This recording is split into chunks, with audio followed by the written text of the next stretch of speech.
Amazing was a song that I wrote years ago for a singer by the name of Ty Glasgow.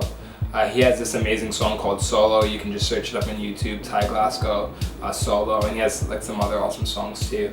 Definitely check him out. But I wrote the song for him years ago. I think he kind of liked it, but it wasn't really in the direction he was going for.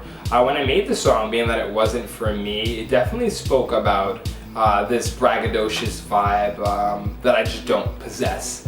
You know, when I started to sing the song, when I decided to use it on my album, it was funny for me because it's sort of like this anti-brag, like things that I would never say to a woman trying to lure her in or trying to woo her in this song. So it's kind of more like an anti-brag, trying to convince someone that you're like this amazing, you know, person to bring home, when that's just, you know, not really the case. So this is just a really fun song to kind of get out of character and try to like convince someone that they should come home with me. It's funny, when we had a critique session, kind of just listening to the world outside my window before it was done, and Kita Mishra kind of said to me, she was like, you know, I don't really take this song seriously, and she probably thought that that was like a bad thing, but I was like, no, yes, that's good, because it's supposed to be fun and kind of silly and kind of taking like, yeah, I don't know if you really mean that. Like, you know, you're trying to like tell me that you're amazing, but I don't know, you know, you trying to convince me, you trying to convince yourself. So yeah, I thought it was really cool that she kind of grasped that it didn't like seem like super serious, because it really wasn't.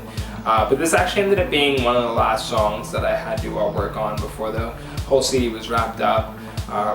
I think some commentary really got to me, just saying that it felt like too stagnant, although a lot of people said they liked it and it was their favorite song on the CD.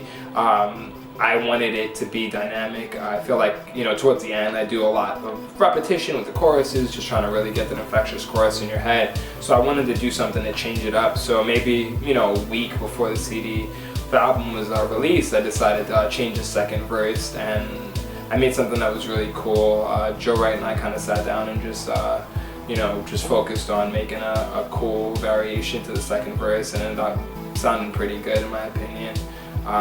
Stefan Silva came in and ended up being really key in, you know, adding some catchy background vocals to the song, which was awesome.